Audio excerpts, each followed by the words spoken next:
Buenos días. Un saludo a todos los amigos y seguidores del blog. Les voy a hablar hoy de un tema que a mí me preocupa mucho y me interesa mucho y me preocupa mucho. Yo creo que nuestra subjetividad está dentro de un campo de exterminio. Está a punto de ser gaseada para que muera de una forma definitiva. Nuestros afectos, nuestros sentimientos, nuestras emociones, nuestros deseos, nuestros sueños, nuestras fantasías, nuestros valores, nuestros proyectos están siendo liquidados. Están siendo liquidados. Está ocurriendo una cosa muy curiosa. Se nos está vaciando nuestra intimidad, nuestra subjetividad, y cuando ya estamos vacíos, entonces, ¿qué queda? Queda el hombre hueco. El hombre hueco. ¿Y entonces qué pasa? Pues que entonces vienen y dicen: vamos a rellenarte de los auténticos conocimientos, deseos, objetivos, valores, emociones.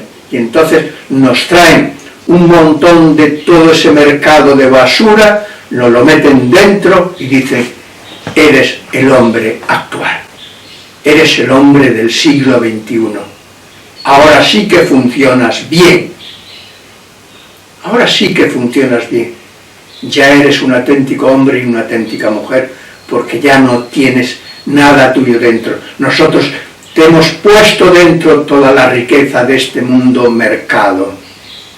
Los humanismos de verdad están siendo barridos, están siendo noqueados, tirados sobre la lona, a puñetazo limpio. Miren, esto que les estoy diciendo, no crean ustedes que es una cosa que ha sucedido de golpe. Hombre, faltaría más. No, hombre, no. Esto lleva ya, vamos ya por el 12º asalto. Pero esto empezó hace mucho tiempo. Mire, este mundo del que yo estoy hablando, que se nos está colando dentro, se nos está metiendo dentro, se nos está inoculando dentro, empezó hace mucho tiempo. Mire, empezó con un ataque al mundo del pensamiento. Hubo un momento en que hubo una lucha entre la razón y la experiencia. La razón nuestra, la que tienen ustedes y la que tengo yo, nuestra capacidad de pensar quiénes somos, de pensar lo que tenemos, de pensar el mundo, de relacionarnos nosotros con el mundo, toda esa capacidad de pensar que tenemos, toda esa capacidad que podemos expresarla en el mundo de la racionalidad, con esa palabra, se le antepuso otra cosa y se le dijo: bueno, pero la racionalidad y el mundo externo. Y entonces, ¿qué pasa? Que el mundo externo se empezó a meter dentro. ¿Cómo se empezó a meter dentro? Se empezó a meter dentro a partir de una teoría del conocimiento en la que esa teoría del conocimiento empezaba por las sensaciones. Se aniquilaba la razón y todo el mundo de la razón, y entonces empezaba el mundo de las sensaciones. ¿Qué quiere decir esto? Que las sensaciones que nosotros recibimos del mundo a través de los sentidos, ese era el principio, el fundamento, la piedra angular, la primera piedra del conocimiento. Toda la razón anulada, aniquilada. Y entonces, a partir de esas sensaciones, de ahí se construían las ideas y se construía el tejido mental. Pero la razón, fuera. Ese fue el ataque al mundo del conocimiento, al mundo de la razón, al mundo del pensamiento. Claro, si ustedes se dan cuenta, ahí se elimina todo el mundo interior, se elimina toda nuestra interioridad, se elimina el sujeto y su subjetividad. Luego hubo otro ataque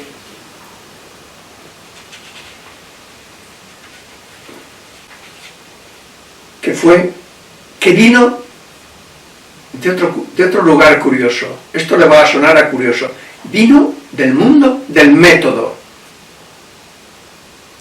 Se creó un método nuevo que estaba muy bien y que es muy bueno. El método inductivo. Hasta ese momento había el método deductivo que iba de lo general a lo particular. Ahora se crea el método inductivo que da de lo particular a lo universal. El gran creador de este método fue Galileo. Galileo, que es el creador de la ciencia moderna, no se nos olvide, el creador, el precursor, el verdadero creador de la ciencia moderna fue Galileo. Galileo puso los cimientos, la base del método inductivo, del método de la ciencia, del método experimental.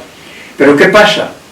Que entonces ese método experimental que era capaz de ser un buen método para los fenómenos naturales, para los fenómenos de la naturaleza, y que es muy bueno para eso, y que nos ofrece muchísimos conocimientos, un montón de conocimientos, que son buenos, que son necesarios, porque tenemos que conocer cómo funciona la naturaleza. Eso está muy bien, y es así. Pero ¿qué pasó? Que una vez más se utilizó para cargarse al sujeto y a la subjetividad, porque entonces se dijo, señores, que aquí el conocimiento válido y cierto es el conocimiento que procede del método experimental. Lo demás no queremos saber nada. Lo demás fuera. Ese otro conocimiento no nos vale, no nos sirve. ¿Por qué? Porque no procede de un método claro, seguro, verificable, experimental. Y entonces, una vez más, se le dio una serie de puñaladas a todo el sujeto y a toda la subjetividad. Y fíjese que estoy diciendo, y lo digo muy claro, que no es que el método experimental sea malo, no, al contrario, es una maravilla. Galileo fue un tío como la copa de un pino, un científico como la copa de un pino, y muchos que vinieron detrás, claro que sí. Pero, como ocurre muchas veces, los conocimientos de los científicos luego son metidos dentro del sistema. El sistema quiere decir un montón de conocimientos que abarca tantas cosas que aquello que aportan los científicos ya pierde su auténtico significado cuando entra dentro de ese cóctel en el que ya eso puede ser utilizado, pues lo mismo para una guerra. Y los conocimientos esos que tan costosamente han creado los científicos, luego los cogen los militaristas y los trumpistas y los etcétera, y los convierten en elementos para la guerra. Por ejemplo, para fabricar una bomba atómica, no para fabricarla, sino para luego utilizarla de la forma para exterminar a todo el que se ponga por el medio. Entonces, una vez más, desde el método, que es un método bueno, se ataca al sujeto y la sujeta. El sujeto es, los sujetos, lo que tenemos los sujetos es el cimiento, los cimientos de nuestra personalidad. Así como una obra de arquitectura empieza por hacer unos cimientos, nosotros también tenemos unos cimientos. Y de esos cimientos procede nuestra subjetividad que se va elaborando a lo largo del tiempo. Un niño, cuando nace, tiene cimientos. Mire, si algo he descubierto yo a lo largo de todos mis años de clínico, de ser un psicólogo clínico, pero un psicólogo clínico que no solamente ha trabajado con sus pacientes, sino que yo me he tenido que trabajar a mí mismo de una forma muy grande, muy grande.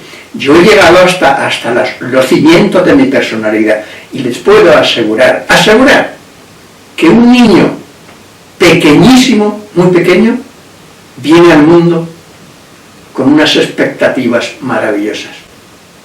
Quiere crear con el mundo un éxtasis, algo maravilloso. Ese niño quiere enamorarse de su mamá y su mamá quiere enamorarse de ese niño. Cuando existe ese enamoramiento mutuo, empieza a crearse dentro de ese niño y sobre sus cimientos la subjetividad del cariño, del amor, del ensueño, de la locura del amor. Cuando esas mamás cogen a su niño, ¡ay, que me lo voy a comer! Eso es la locura del amor. Y ese niño, cuando se ve tan querido, ¿sabe lo que genera dentro de sí? La confianza. La confianza es otro aspecto de nuestra subjetividad. Pero ahora, en vez de confiar los unos en los otros, en vez de querernos los unos a los otros, en vez de mirarnos a los ojos y sentir un escalofrío de afecto y de cariño hacia nosotros y hacia los demás, ¿qué pasa?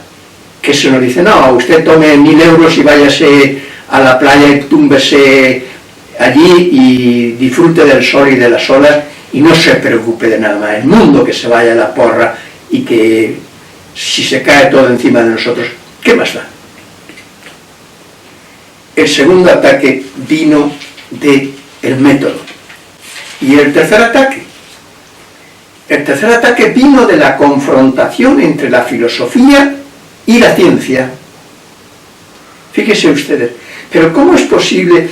Hay que ser un poco idiota para pensar que tiene que haber una confrontación entre la filosofía y la ciencia, pero ¿a quién se le ocurre eso? La ciencia tiene su objeto y tiene su campo de estudio, la filosofía tiene su objeto y tiene su campo de estudio.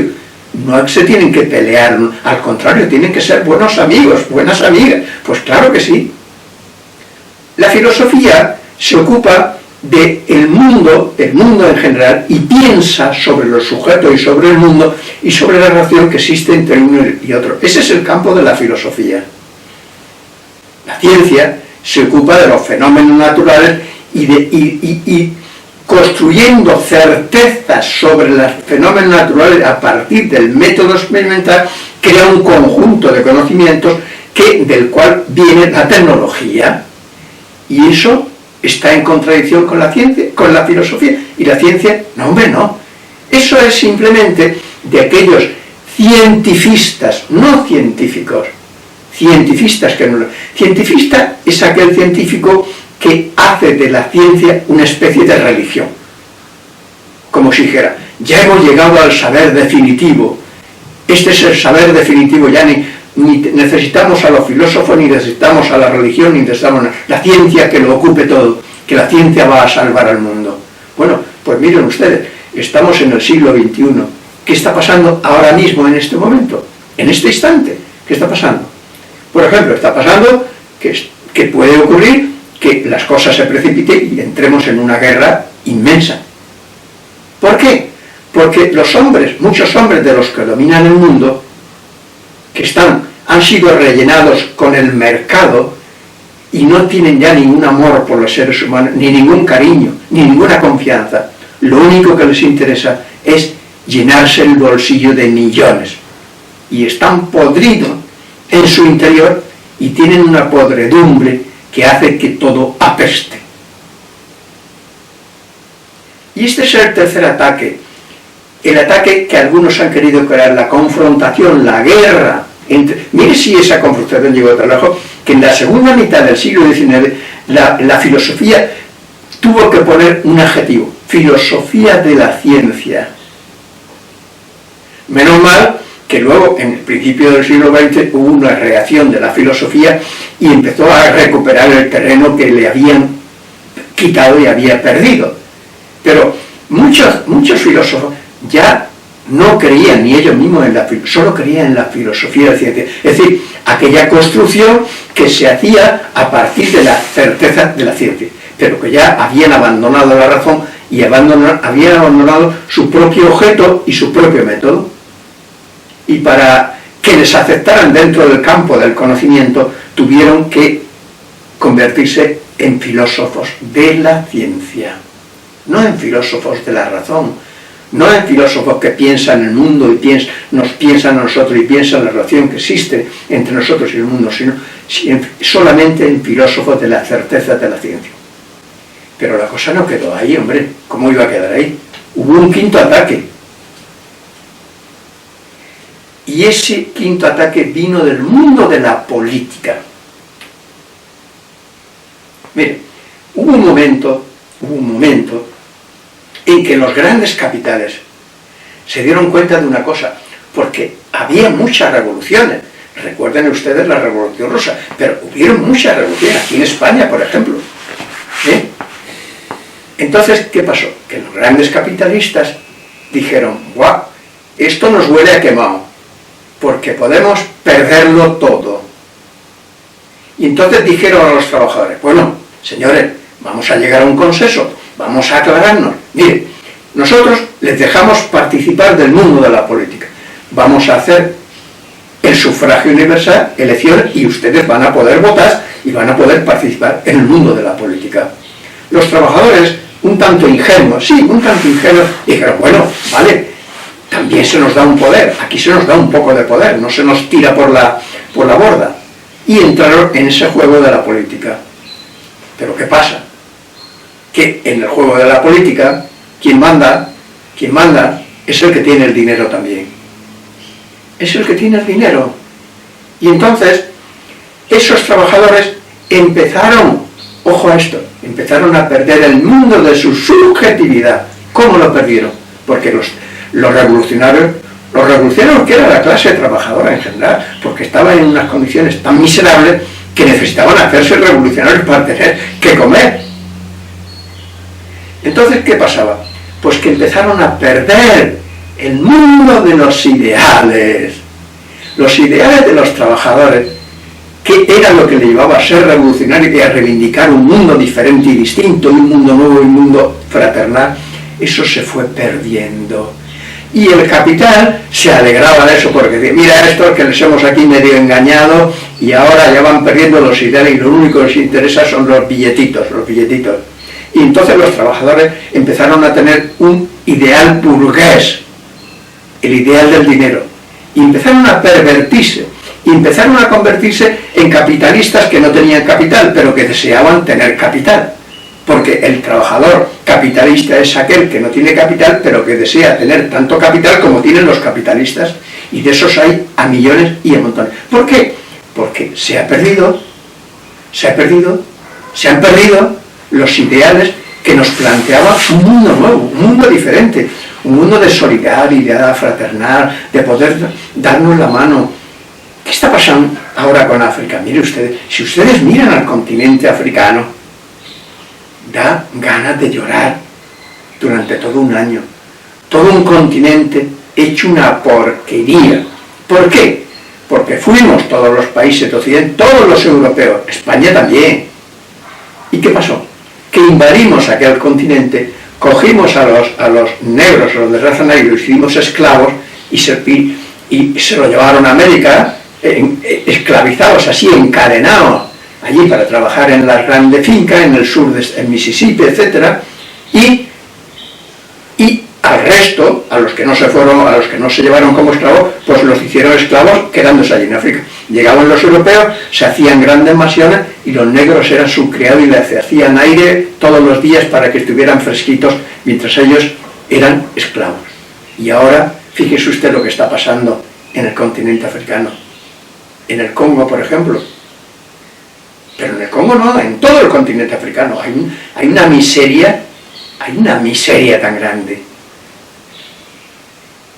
Y nosotros nos traemos todavía los productos que hay allí en el continente africano, nos los estamos trayendo ahora mismo, las grandes multinacionales se están trayendo todos esos minerales raros para construir los móviles, los ordenadores, lo cual, etcétera, etcétera.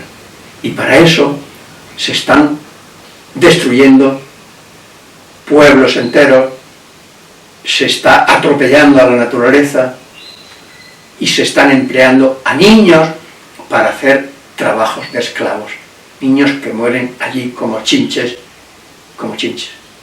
Mientras tanto, nosotros aquí tan felices, diciendo, ¡ay, qué móvil más chulo tengo! Lo que no has pensado ninguna vez es que determinados materiales de ese móvil han sido sacados de la tierra por niños esclavos.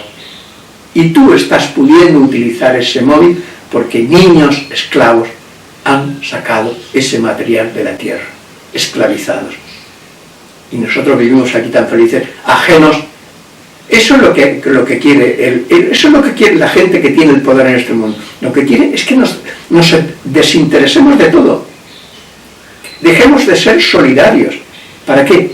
Para ellos entonces poder aprovecharse de todo y hacerse, pues, como Elon Musk.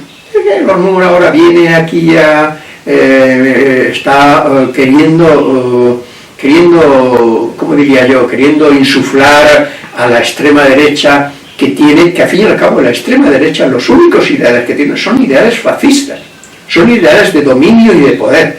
No les interesa para nada un mundo bueno, no les interesa para nada un mundo de confianza, no les interesa para nada un mundo fraternal, no les interesa para nada un mundo de compañeros, de hermanos. No. Pero no crean ustedes que la cosa acabó aquí. Hubo un sexto ataque. Durante estos siglos pasados ha habido otro sexto ataque, y ahora también. El sexto ataque viene del mundo de la religión. Miren ustedes por dónde. Yo que soy creyente, y he dicho algunas veces que para mí Jesús de Nazaret, el Cristo, de ese Cristo yo he recibido lo mejor que hay en mí. Porque una cosa es todo esto de lo que le estoy diciendo, y otra cosa es lo que hay en esos textos que son tan maravillosos, que producen tanta alegría, tanta confianza, que hacen que, como decía el teólogo Karl Rahner en una de sus obras, decía, ¿de dónde puede salir todo esto si no es de una verdad absoluta, de un amor absoluto, de una confianza absoluta, de un ser que tiene todo esto y que nos enamora cuando entramos en contacto con él? Y que ese amor, ese enamoramiento hace que nosotros nos convirtamos en seres fraternales, en seres buenos,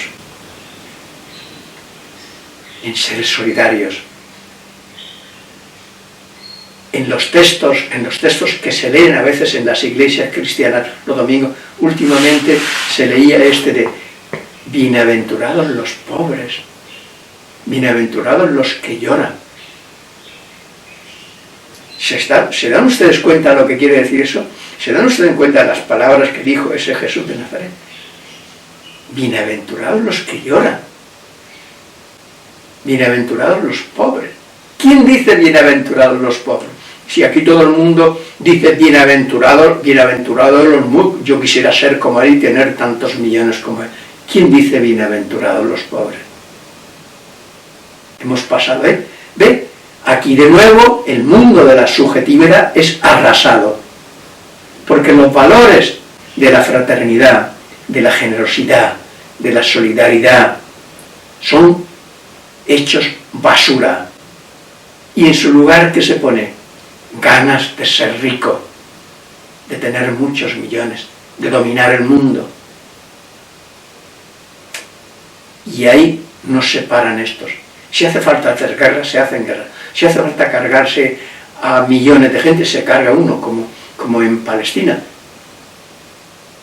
¿Se dan ustedes cuenta cómo se va perdiendo, así como arrancado a pedazos, el mundo de nuestra subjetividad, de nuestros buenos sentimientos, de nuestros buenos valores, de nuestras buenas emociones, de nuestros buenos proyectos, de nuestra buena confianza, de nuestros buenos deseos, y se nos va inoculando, como si sí, con una jeringuilla ahí, el mercado, la competitividad salvaje, el empujarnos unos a otros, ¿para qué? Para ir con la lengua fuera. Y para terminar el día exhaustos y no tener gana ni de que hable usted con sus hijos porque está cansado hasta la médula de los huesos y ya no tiene fuerzas para nada. Pero todavía la cosa no acaba aquí, porque como le he dicho, la religión, ¿cuál fue el ataque de la religión? La religión fue que traicionó a ese Jesús de Nazaret y se alió con los poderosos, y los poderosos le dijeron, mira, si tú te alías con nosotros, nosotros te vamos a dar todas las comodidades que nosotros tenemos, pero para eso tienes que abandonar este discurso de Jesús de Nazaret. Vas a hacer una religión acomodada, una religión así, ¿cómo diría? Que con una belleza externa, como una religión de la publicidad. como si estuviéramos haciendo publicidad en la televisión de la religión así, incluso hasta con rubias bonitas y morenas maravillosas, junto a la religión. Y entonces los valores de la religión, los valores que estaban ahí, se fueron liquidando. Y en su lugar hemos hecho una religión que hemos encerrado a Dios en los templos. Cuando Jesús de Nazaret habla con la samaritana, allí en aquel pozo de Jacob, le dice Jesús a la samaritana: al verdadero Dios se le adora, no se le adora ni aquí ni allí, ni en Jerusalén ni aquí, en espíritu y en verdad. El verdadero creyente adora a Dios en espíritu y en verdad, porque Él se ha transformado en eso, y el perfume de ese cariño que lleva dentro, de ese amor, es lo que vale, es lo que Dios ha puesto dentro de Él. Y para eso no hace falta encerrar a Dios. Hemos encerrado a Dios en los templos. ¿Cuántas veces he pensado yo esta frase? Hemos encerrado a Dios en los templos. Ahora, en realidad, Dios tenía que estar en la calle. Los creyentes tenían que ir por ahí, que olieran a Dios. Que olieran a Dios, porque sus actos, su comportamiento, su forma de pensar, su forma de ser, fueran la manifestación de ese Dios. Pero lo hemos enterrado, y una vez más hemos perdido de nuestro interior, de nuestra subjetividad, todos los auténticos valores que tiene el hecho religioso, que tiene la religión. Ahora se está dando una cosa curiosa. Hay un colonialismo religioso. Por ejemplo, en América Latina, las iglesias de América del Norte han desembarcado en América Latina y están reconquistando América Latina a base de discurso religioso alienante. Alienante. Te encuentras a personas de estas iglesias que te dicen: no, mire usted, es que eso que usted dice no es así porque la Biblia dice esto. Entonces, interpretan la Biblia literalmente. Pero ¿cómo? ¿Quién está tan loco para decirle a esta gente que la Biblia se puede interpretar literalmente? Ningún libro se puede interpretar literalmente. Todo hay que meterlo dentro de un contexto. Y para entender la Biblia hay que saber historia, hay que saber geografía, hay que saber economía, hay que saber literatura. ¿Por qué? Porque ¿cómo vamos a interpretar, cómo un hombre del siglo XXI va a interpretar la Biblia que escribió un señor hace 4.000 años, 5.000 años, en una sociedad completamente diferente a esta? Las afirmaciones que hay en la Biblia hay que interpretarlas de acuerdo a ese contexto en el que se movían estas personas religiosas y cuyo significado está dentro de ese contexto. Entonces, algunos todavía dicen: no, nosotros no creemos, nosotros interpretamos el Génesis al pie de la letra. No creen en la teoría de la evolución. Pues si la teoría de la evolución es una maravilla. Y Dios no está fuera de la teoría de la evolución. ¿Por qué? Pues se lo voy a decir. Porque, por ejemplo, la palabra creación no solo se puede interpretar como crear de la nada, en el sentido, algo así como dice la Biblia literalmente, Dios creó la luz, tal y cual, no. La palabra creación se puede interpretar de otras maneras. Y no hace falta interpretar al pie de la letra. Bueno, entonces este ataque, esta alianza de una determinada religión con toda esta gente, pues ha hecho que de nuevo un montón de valores subjetivos se vayan al traste. Y aún hay un séptimo ataque. Fíjense ustedes, miren, y es el ataque que está dentro de la psicología. Dentro de la psicología hay una escuela, el conductismo, que dice cosas que a mí me dejan más helado que el hielo. Después de 40 años de ejercicio profesional, escucho esto y digo: pero es posible que alguien se atreva a decir esto. Además, y lo dicen así con un aire de autosuficiencia. Yo he oído hablar a veces a personas conductistas que los oigo hablar y digo: pero ¿esta gente de dónde ha salido? ¿Cómo es posible que esta gente niegue la subjetividad, niegue al sujeto y la subjetividad y diga, nosotros tenemos que hacer una psicología científica? Se le llena la cara con la palabra científica. Y para eso dice, no, nosotros prescindimos de todo el sujeto y de toda la subjetividad. Nosotros partimos de la conducta observable.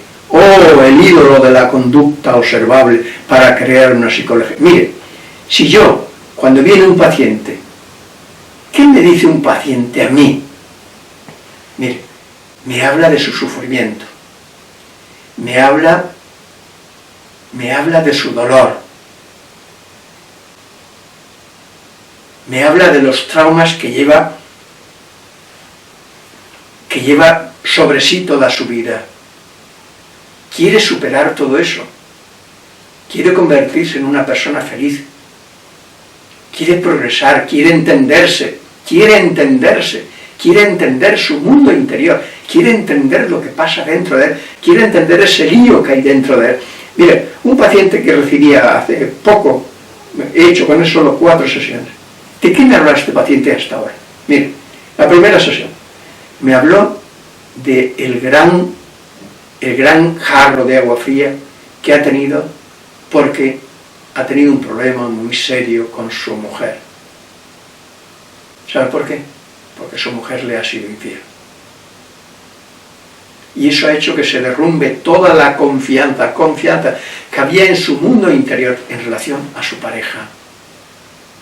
Y ahora ya no quiere vivir con su mujer. ¿Por qué? Porque a partir de ese desengaño ha podido hacer una reflexión y le ha venido muy bien y se ha dado cuenta que su vida era un asco. Ha sido un asco hasta ahora. Es un hombre de mediana edad. Y que, por ejemplo, en su trabajo, él es muy buen técnico. Es muy buen técnico en las cosas técnicas, claro, pero no sabe relacionar. Él mismo me dice que él no sabe relacionarse con la gente.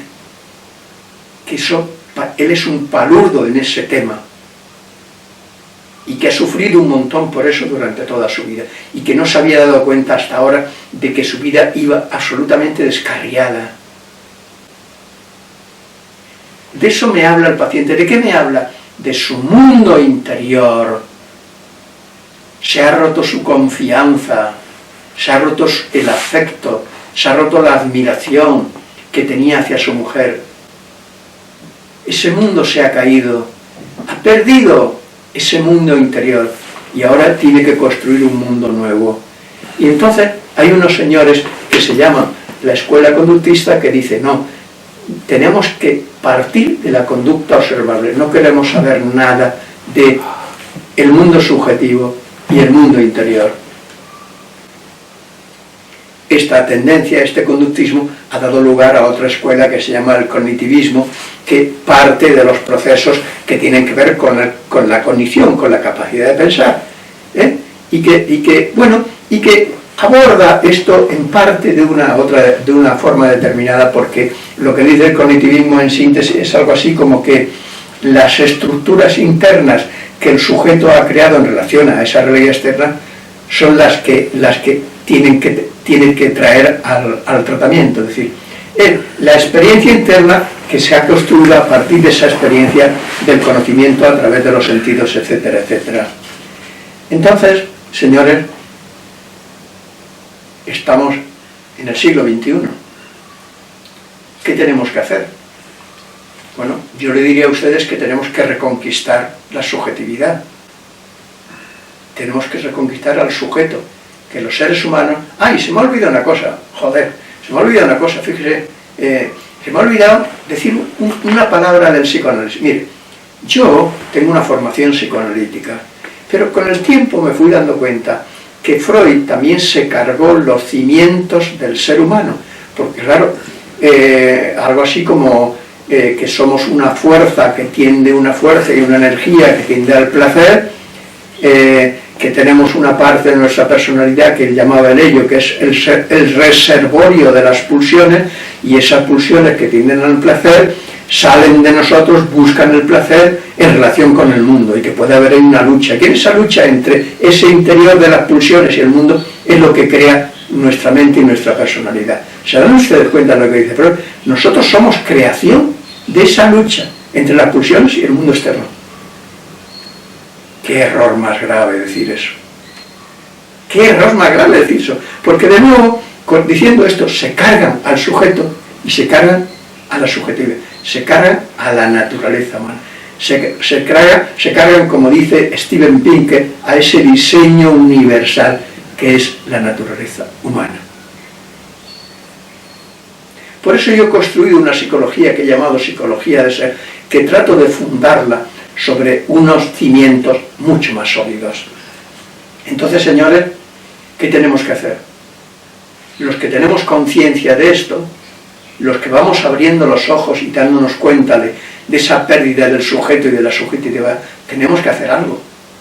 Yo no les voy a decir yo creo que con todo lo que he dicho ya tienen ustedes una idea clara, pero tenemos que hacer algo, hagámoslo, y hagámoslo seriamente, y unámonos a otra mucha gente que quiere también hacer un mundo de seres humanos dignos, que tengamos el perfume. A mí me gusta mucho esa frase, que llevemos en nuestra vida el perfume de la dignidad, que olamos bien, no solo porque nos tengamos colonia o un perfume, sino porque nosotros, desde nuestro interior, salga un perfume con nuestra conducta, con nuestra palabra, con nuestra forma de mirar al mundo, con nuestra forma de actuar, que sea un perfume para este mundo.